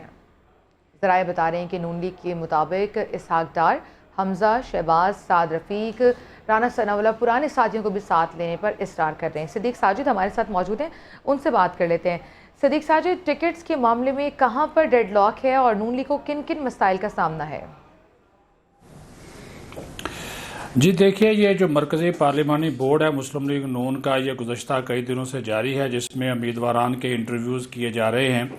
लेकिन जो पार्टी के बाद सीनियर रहनुमा हैं और फिर जो उम्मीदवारान हैं उनके आपस के जो इख्तलाफात हैं उस वजह से अभी तक किसी एक को भी पार्टी का टिकट जो है वो जारी नहीं हुआ। वो 30 दिसंबर या 31 दिसंबर के बाद जो है वो जारी होंगे और उसकी सबसे बड़ी वजह यही है कि जो ऐसे साबिक MNA जिनका ताल्लुक पहले PTI से था, अब वो मुस्लिम लीग नून का हिस्सा बन चुके हैं और उनके साथ PDM की हुकूमत के दौरान कुछ कमिटमेंट्स की गई थी कि उनको टिकट दिया जाएगा, जिस तरह राजा रियाज है, मोहम्मद हुसैन डेढ़ हैं और उसके साथ साथ दीगर जो अरकान हैं कि उनको टिकट दिया जाएगा। तो उस वजह से जो मुस्लिम लीग नून के उन हलकों में जो उम्मीदवारान हैं वो नाराज़ हैं। वो इस चीज़ के ऊपर जोर दे रहे हैं कि अगर आप इनको उन हलकों में टिकट देंगे तो वहाँ पे फिर मुस्लिम लीग नून का जो वोटर है वो उनको वोट नहीं देगा और वहाँ से हम नशिस्तें जो है वो हार सकते हैं। मुस्लिम लीग नून की जो मरकज़ी क़यादत है उसके लिए ये भी एक इशू बना हुआ है कि एक जो ग्रुप है वो ये चाह रहा है, जिसमें सीनियर रहनुमा जो हैं वो शामिल हैं, कि 50% टिकट जो हैं वो पुराने जो ओहदेदारान हैं, जो पुराने उम्मीदवारान जिन्होंने पहले नशिस्तें हासिल की थी उनको दिए जाएं और 50% जो टिकट्स हैं वो नए को दिए जाएं। जबकि एक ग्रुप जो है वो कह रहा है कि नहीं, जो पहले जीत कर आ चुके हैं और 86 अरकान थे मुस्लिम लीग नून के जो कि कौमी असम्बली में मौजूद थे गुज़श्ता कौमी असम्बली में, तो उन 86 के 86 लोगों को तो उन्होंने कहा जी आप कन्फर्म टिकट देंगे। लोगों ने ना पार्टी बदली और ना ही इन्होंने किसी किस्म का दबाव कबूल किया और ये अपोजिशन में भी रहते हुए, बानी PTI चेयरमैन के दौर में, बाद में हुकूमत में भी रहते हुए अपने मौक़ों के ऊपर डटे रहे। जबकि एक मौक़िफ़ ये सामने क़यादत के सामने आया कि जो नए चेहरे हैं, जिन लोगों ने काम किया है और मरियम नवाज़ के साथ और दीगर जो रहनुमा हैं उनके साथ वो मिलकर खड़े रहे हैं, उनको भी जो है वो आगे लाया जाए ताकि जो नौजवान वोटर है उनका वोट जो है वो हासिल किया जाए। तो इसी वजह से जो है वो क़यादत उनके लिए एक इशू बना हुआ है कि अब पार्टी टिकट किसको दिया जाए, क्योंकि एक एक हल्के से नून लीग के कौमी असम्बली की नशिस्त के ऊपर 5-5 जो उम्मीदवार है कम अज कम वो सामने आए हैं, जो कि और सारे के सारे वो पोटेंशियल हैं। इसी तरह 250 के करीब शॉर्टलिस्ट किए गए हैं। सिद्दीक साजिद, आज जिनके इंटरव्यूज हो रहे हैं लाहौर के हलकों के लिए, जिसमें 14 MNAs के लिए 250 उम्मीदवार जब शॉर्टलिस्ट किए जाएंगे, अच्छा जब हम देखते हैं कि पार्लिमानी बोर्ड का जब इजलास होता है तो क़यादत बैठी होती है, सबका वोट मैटर करता है या फिर किसी एक की से ही इनफ होती है और वही शॉर्टलिस्ट कर लेता है, या फिर वोटिंग होती है, क्या तरीक़ेकार क्या है? देखिए, सबसे पहले तो जिस दिन पहले दिन मरकज़ी पार्लिमानी बोर्ड का इजलास हुआ था उसमें वाज़ेह तौर पर एक करारदाद मंजूर करके मियां नवाज शरीफ के ऊपर मुकम्मल इजहार एतमाद किया गया था, क्योंकि वो मुस्लिम लीग नून के कायद हैं। लेकिन जो पार्टी टिकट है वो ज़ाहिर है जारी होने हैं पार्टी सदर के दस्तखतों के साथ या सेक्रेटरी जनरल के दस्तखतों के साथ, लेकिन मंजूरी मियां नवाज शरीफ की होनी है। तो मुकम्मल जो इख्तियार है वो पहले दिन ही मियां नवाज शरीफ को दे दिया गया था। नवाज शरीफ जल्दबाजी इस वजह से नहीं कर रहे कि वो पार्टी के अंदर किसी किस्म की कोई तकसीम जो है वो नहीं चाहते। इख्तलाफ राय मौजूद है और इसके ऊपर जो इजहार भी होता है लोग करते हुए, लेकिन फाइनल फैसला जो है वो फाइनल फैसला नवाज शरीफ नहीं करने। बहुत शुक्रिया सिद्दीक साजिद, नुमाइंदे खुसूसी हमारे साथ मौजूद थे, हमें अपडेट कर रहे थे। मुस्लिम लीग नून टिकट के मामले पर प्रॉब्लम्स फेस कर रही है और इस वक्त सिचुएशन ये है कि लाहौर के हलकों के लिए उम्मीदवारों के इंटरव्यूज़ किए जा रहे हैं और बहुत जल्द उम्मीदवारों के नाम भी सामने आ सकते हैं। बिल्कुल, आगे बढ़ते हैं। खबर यह है कि इससे पहले आपको बराह रास्त लिए चलते हैं, अमीर जमात इस्लामी सिराजुल हक गुफ्तगू कर रहे हैं, लेकिन खबर अभी शामिल कर लेते हैं। खबर पहले शामिल कर लेते हैं। मुस्लिम लीग नून के मरकजी रहनुमा जावेद लतीफ़ की PTI पर शदीद तनकीद, बोले कि मिसाक़ जमहूरियत पर दस्तखत किए तो 10 साल तक इत्मीनान रहा। 5 साल पीपल्स पार्टी ने लिए, 5 साल नून लीग ने हुकूमत की। तीसरी जमात पैदा करने वाले जो सोच लेकर आए उसने कौम और मुआशरे की बर्बादी कर दी।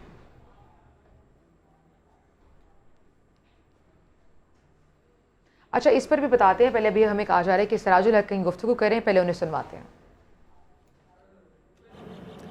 उन्होंने इस बात की तस्दीक की है जो हमारा एक मुस्तकिल बयानिया है कि पाकिस्तान का मुआशी मॉडल नाकारा हो चुका है और ये सोच अब आम हो गई है कि अब इस मुआशी मॉडल को, स्ट्रक्चर को, सिस्टम को तब्दील करने की ज़रूरत है। अब सवाल ये है कि ये करप्ट अशराफिया है कौन? क्या ये जिन्नात का नाम है? क्या कोई खलाई मखलूक का नाम है? ये करप्ट अशराफिया पाकिस्तान का वो सियासी माफिया है जो दर हकीकत लैंड माफिया है, ड्रग माफिया है, पेट्रोल माफिया है, डीजल माफिया है और उन माफियाज ने सियासी झंडा उठाया है। ये रंग बदलता है, पार्टियां बदलते हैं और रोज़ एक नया रंग इख्तियार करता है। मैं इसलिए आज अपनी कौम से अर्ज़ करना चाहता हूँ कि ये करप्ट अशराफिया जो कभी पीपल्स पार्टी की सूरत में, कभी मुस्लिम लीग की सूरत में, कभी जर्नलों के साथ मिलकर, कभी PTI की सूरत में और कभी किसी रंग और किसी शक्ल में तुम्हारे ऊपर 76 सालों से बरसर इक़्तिदार है। इनकी वजह से आज हमारे मुल्क में बिजली 1 यूनिट हमारे अवाम को 56 रुपए पर मिल रही है। इनकी वजह से गैस गायब है और है भी तो इतना महंगा कि एक आम इंसान उसके इस्तेमाल से अब आजिज़ आ गया है। इन सियासी मौसमी फरिंदों की वजह से आज पाकिस्तान के तमाम इदारे नाकामी से दो चार है। हमारा अदलिया निज़ाम तबाह हो गया, नेब एहतसाब का इदारा है वो नाकाम हो गया, मुक़न्नना कानून साजी का इदारा है वो नाकाम हो गया, हमारे जो बुनियादी सनती यूनिट थे वो नाकाम हो गए। हत्ता किसी ज़माने में PIA सारी दुनिया में पाकिस्तान का एक पहचान था, वो खसारे का शिकार हो गया, स्टील मिल तबाह हो गया, PTCL तबाह हो गया, वापडा तबाह हो गया। और इस सियासी अशराफिया की वजह से आज पाकिस्तान अपने पड़ोसी ममालिक से पीछे रह गया है। ये मेरी बात नहीं है, ये वर्ल्ड बैंक कह रहा है कि पाकिस्तान अपने साथियों और अपने पड़ोसी ममालिक के बनिस्बत हर लिहाज से बहुत पीछे रह गया है। इन अगर हम अदालतों की बात करें तो हमारी अदालतों का जो शुमार है, फहरिस्त है, कारकर्दगी के लिहाज से वो दुनिया में 129 नंबर पर है, 129, और मरात लेने में माशाअल्लाह वो दुनिया में टॉप 10 में शामिल है। हमारे तालीमी इदारों को देखे कि जहाँ गरीब के बच्चे के लिए दरवाजे बंद हैं, हमारे हॉस्पिटल्स को देखे जहाँ आम गरीब इंसान इलाज के अखराजात बर्दाश्त करने से आजज़ आ गए हैं और मौत का इंतज़ार कर रहे हैं, और ख़ुदकुशियों का शरह इसी वजह से बढ़ गया है। इन हालात में करप्ट अशराफिया का कारनामा देखिए कि उनके अपने ख़जानों में इजाफा, उनके बैंक बैलेंस में इजाफा, उनके शुगर मिल्स में इजाफा, उनके कारखानों में इजाफा, उनके बैंक बैलेंस में इजाफा, और पाकिस्तान का हर बच्चा 3.25 लाख मकरूज, पाकिस्तान पर 80,000 अरब का कर्जा, बल्कि कर्ज़ों का एक हमालिया हमारे कंधों पर, पाकिस्तान के 10 करोड़ अवाम।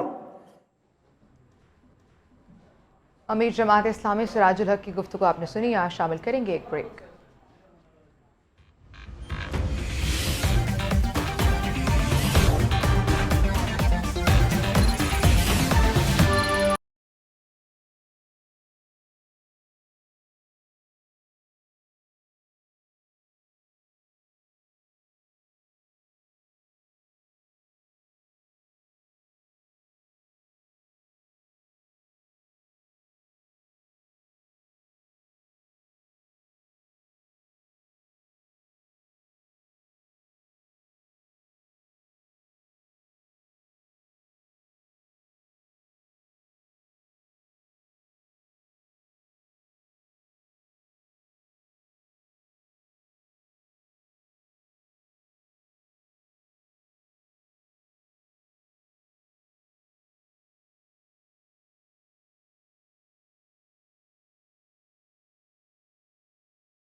कतर की अदालत ने जासूसी के इल्ज़ाम में फांसी की सज़ा पाने वाले भारतीय जासूसों की सज़ा कम कर दी है।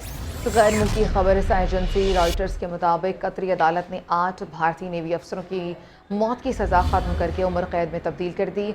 भारतीय जासूसों को अक्टूबर में फांसी की सज़ा सुनाई गई थी। ये अहम खबर है। इन इल्ज़ामात पर उन्होंने इसराइल के लिए कतर की जासूसी की थी। ये तफसीलात सामने आई हैं और अब खबर यह है कि भारतीय जासूसों को अक्टूबर में फांसी की सज़ा सुनाई गई। इन पर इल्ज़ाम था उन्होंने इसराइल के लिए कतर की जासूसी की थी और उसके अलावा इन पर इल्ज़ाम था कि उन्होंने इसराइल के लिए कतर की जासूसी की और फांसी की सज़ा पाने वाले भारतीय जासूसों की अब सज़ा कम कर दी है और इसको उम्र कैद में तब्दील किया गया है। 8 भारतीय नेवी अफसरों की मौत की सज़ा ख़त्म करके इसको उम्र कैद में तब्दील किया गया, ये बताना है खबर एजेंसी का। आलमी बैंक ने पाकिस्तान के मौशी मॉडल पर तहफ़्फ़ुज़ात का इजहार कर दिया है। आलमी बैंक के कंट्री डायरेक्टर का कहना है कि पाकिस्तान का मौजूदा जो निज़ाम है उस हवाले से बताया गया कि मौजूदा मौशी मॉडल काम नहीं कर रहा। ये बताया गया है पाकिस्तान अपने 7 ममालिक के मौशी मॉडल से पीछे रह चुका है। गुर्बत में कमी में नुमायाँ पेशरफ्त अब वापस उलटना शुरू हो गई है। तरक्की के समरात एक महदूद तबके तक पहुँच रहे हैं, ये भी सामने आया है और पाकिस्तान मौसमियाती तब्दीलियों से बहुत ज़्यादा मुतासर हुआ है। खुराक और तवानाई के अहम शोबे में पॉलिसी की नाकामियों और बिगाड़ को दूर किया जाना चाहिए, ये कहा गया है। तकसीम कार कंपनियों की कारकर्दगी को बेहतर बनाने के लिए मज़ीद इक़दाम करने होंगे। अब शामिल करेंगे एक ब्रेक।